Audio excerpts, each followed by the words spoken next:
বন্ধুরা, আপনাদের জবা গাছে কি ফুল আসছে না? গাছে বৃদ্ধি থমকে গেছে, সঠিকভাবে গাছ বেড়ে উঠছে না, গাছে প্রচুর পরিমাণ পোকামাকড়ে আক্রমণ ঘটেছে, গাছের পাতা হলুদ হয়ে যাচ্ছে এবং পাছে নানান রকম সমস্যা দেখা দিচ্ছে, গাছ ঝিমিয়ে পড়ছে। আপনাদের গাছগুলিতে কি এইরকম সমস্যা চলছে? বন্ধুরা, আজকের ভিডিওটি আপনাদের জন্য। আজকের আমি ভিডিওতে আলোচনা করব যে আমাদের গাছগুলিতে দ্রুত কিভাবে বৃদ্ধি করা যায়, প্রচুর পরিমাণে ফুল আনা যায়, কিভাবে আমরা গাছকে পোকামাকড়ের হাত থেকে রক্ষা করব এবং গাছের সুস্থ একটা সুন্দরভাবে যেন গাছটাকে তৈরি করতে পারি এবং গাছে যেন প্রচুর পরিমাণ ফুল ফুটাতে পারি। আজকে সেই নিয়ে ভিডিও। বন্ধুরা, স্কিপ না করে পুরো ভিডিওটা দেখতে থাকুন। এই ভিডিওটি খুবই গুরুত্বপূর্ণ হতে চলেছে। জবা গাছ হলো গ্রীষ্মকালীন গুল্ম জাতীয় উদ্ভিদ, যা প্রচুর পরিমাণ কিন্তু রোদ্দুর ভালোবাসে। তাই দ্রুত বৃদ্ধি ও প্রচুর ফুলের জন্য গাছটিকে এমন জায়গায় রাখুন যেখানে অন্তত 5 থেকে 6 ঘন্টা রোদ্দুর যেন সরাসরি পেতে পারে। ছায়াযুক্ত স্থানে রাখলে গাছের বৃদ্ধি যেন থমকে যায়, পাশাপাশি আমাদের গাছে কিন্তু ফুলও আসতে চায় না। 2 নম্বর পয়েন্ট হলো, জবা গাছের মাটি সবসময় হালকা ও আর্দ্র ভেজা ভাব পছন্দ করে।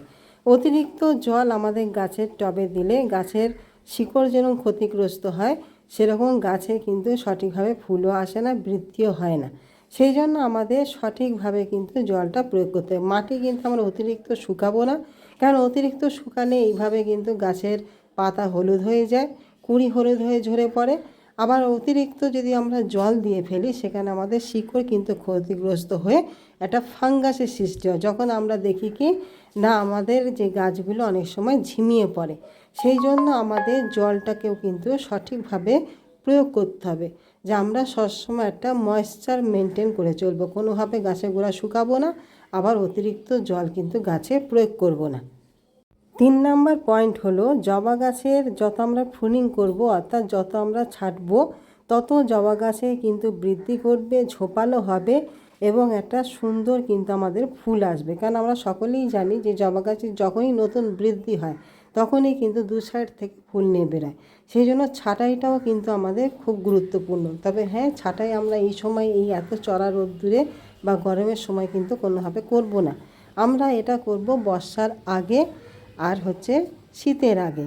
আমরা বর্ষার আগে যদি ছাঁটাই করে দিতে পারি আর সঠিকভাবে যদি খাবার গাছে গোড়ায় দিয়ে রাখতে পারি, তাহলে কিন্তু আমাদের বর্ষার বৃষ্টি পেলে প্রচুর কিন্তু নতুন গ্রোথ হবে, গাছটি ঝোপালো হবে এবং দ্রুততার সঙ্গে কিন্তু বৃদ্ধি পাবে।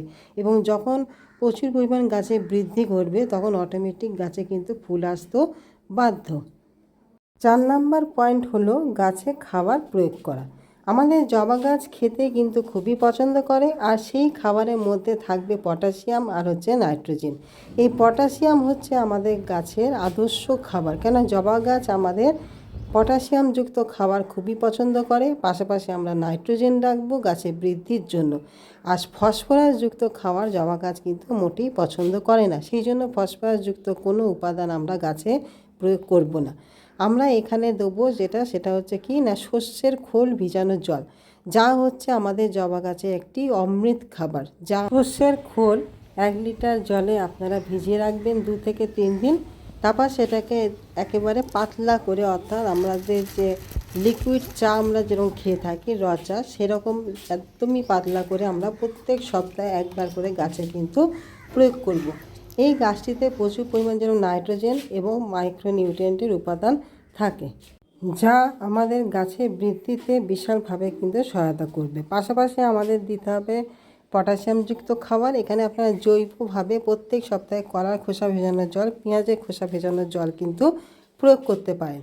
আর এছাড়া muriate of potash, sulphate of potash প্রত্যেক 15 দিন অন্তর গাছের গোড়ায় আপনারা দিয়ে দিতে পারেন, কিংবা গাছে স্প্রে করতে পারেন। এখানে যদি আপনারা সালফেট অফ পটাশ দেন, সাদা পটাশ, সেটা 1 লিটার জলে 2 গ্রাম পরিমাণ নিয়ে প্রত্যেক 15 দিন অন্তর সকালবেলায় যখন ফার্স্ট মর্নিং, সেই সময় আমরা গাছে কিন্তু স্প্রে করব। আর লাল পটাশটা আমরা স্প্রে আকারে করতে পারি না, এটা আপনারা গাছের গোড়ায় অল্প পরিমাণ 15 দিন অন্তর করে প্রয়োগ করবেন। তাতে গাছে পটাশিয়ামের সমস্ত চাহিদা পূরণ হবে, পটাশিয়ামযুক্ত খাবার গাছ কিন্তু পেতে পারবে। পাশাপাশি যে নাইট্রোজেন পাবে, সেটাতেও গাছের বৃদ্ধি কিন্তু দ্রুততার সঙ্গে ঘটবে। আর বন্ধুরা এর সঙ্গে আপনারা যেটা আমাদের এমপিকে 13-045 সেটিও আপনারা ব্যবহার করতে পারেন। সেটিও কিন্তু একটি আদর্শ খাবার আমাদের জবা গাছের।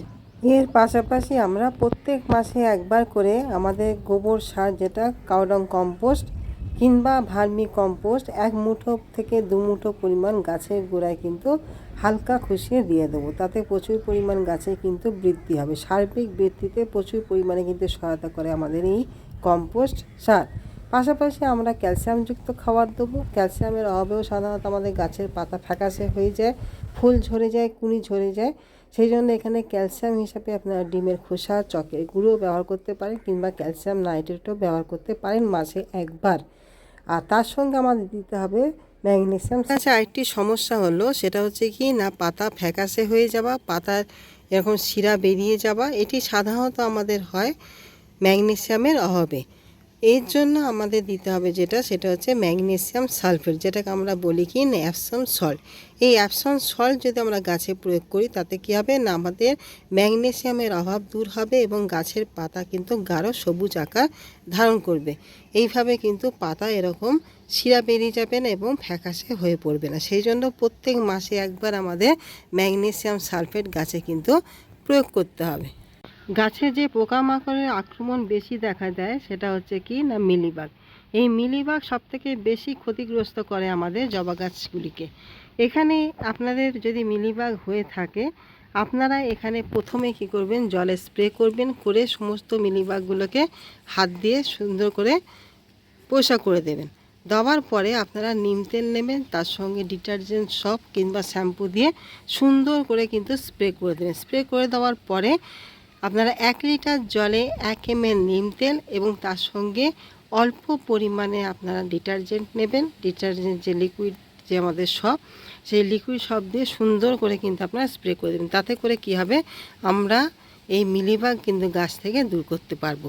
এছাড়া আমাদের জবা গাছগুলোতে সেইভাবে অতটা পোকামাকড়ের আক্রমণ ঘটে না। আরেকটি আক্রমণ যেটা ঘটে সেটা হচ্ছে পাতা কুঁকড়ে যাওয়া। সেখানে আপনারা কনফিডার দিতে পারেন, জৈব হিসেবে কারাপ্পা এগুলো দিলে ভালো ফল কিন্তু আপনারা পাবেন। বন্ধুরা এইভাবে আপনারা টিপসগুলো ফলো করুন, খাবারটাকে প্রয়োগ করুন। তাতে করে দেখবেন আপনাদের যে সমস্ত সমস্যা গাছে দেখা দিচ্ছে সেগুলো কিন্তু মুক্ত হবে এবং গাছের যেরকম বৃদ্ধি করবে দ্রুত, ফুলও আসবে প্রচুর এবং গাছটাও থাকবে সুস্থ এবং সতেজ। তবে হ্যাঁ বন্ধুরা, থেকে আমাদের এই সময় কিন্তু একটা বৃষ্টিপাত ঘটছে। সেই জন্য যখনই বৃষ্টি হবে একটা ভালো মানের ফাঙ্গিসাইড গাছে কিন্তু প্রয়োগ করবেন। তাতে ফাঙ্গাস আক্রমণ হওয়ার ভয় কিন্তু অনেকটাই কমে যাবে। বন্ধুরা এই ছিল আজকের ভিডিওটি কেমন লাগলো জানাবেন। উপকারে আসলে, ভালো লাগলে একটি লাইক করবেন, সাবস্ক্রাইব করবেন আমার নতুন বন্ধু হলে, বা যারা এখনও পর্যন্ত আমার ভিডিওটি সাবস্ক্রাইব করেনি তারা আমার চ্যানেলটাকে সাবস্ক্রাইব করে আমার চ্যানেলের পাশে থাকবেন। আর বেশি বেশি করে শেয়ার করবেন যাতে আমার নতুন বন্ধুরা সকলে যেন বিষয়টি জানতে পারে, বুঝতে পারে এবং সেইভাবে যেন কাজ করতে পারে। তাহলে আজকের মতন আসি, নমস্কার।